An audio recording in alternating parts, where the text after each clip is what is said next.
Hello guys at welcome back sa aking munting channel.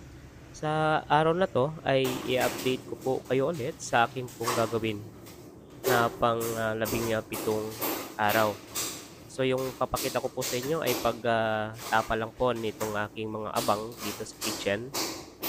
Yan po sa baba ay abang po yan po ay para sa electric stove at yung sa bandang gitna po para po yan sa microwave oven. Then yung sa dulo ay pwedeng sa rice cooker or ano pa man ang isasaksak po nila dyan.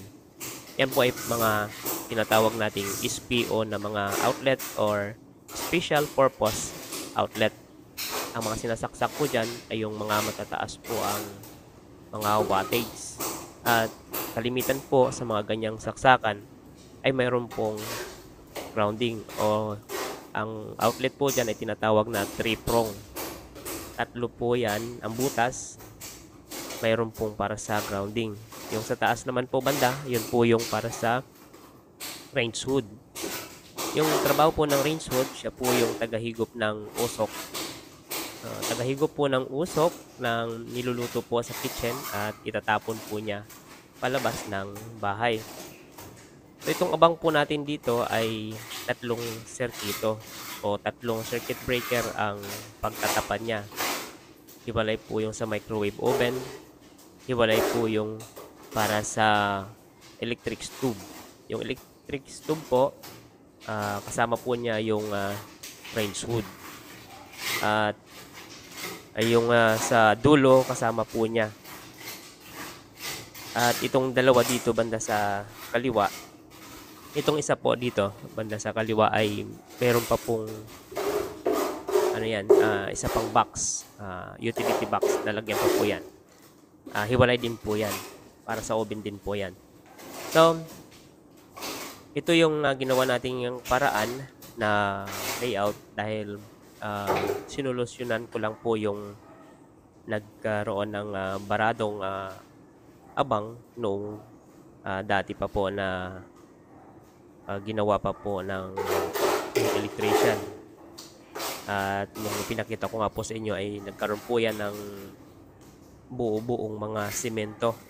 Parang purong simento na binuhos na hindi ko alam kung sinadya or nagkataon lang na mayroong binuhusan dyan sa taas tapos pumasok doon sa mga PVC kaya hindi na natin ma-rewire. Importante po kasi na kapag ganitong renovation na bahay ay nare-rewire po o na-rewire po natin yung mga dating abang.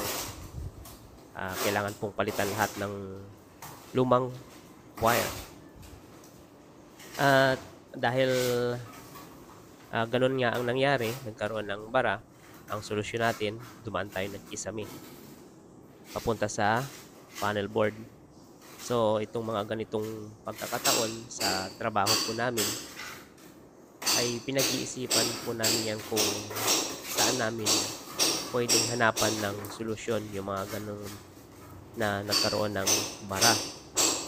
So always positive lang po kasi sa ganito pong construction kailangan lagi kang mayroong solusyon.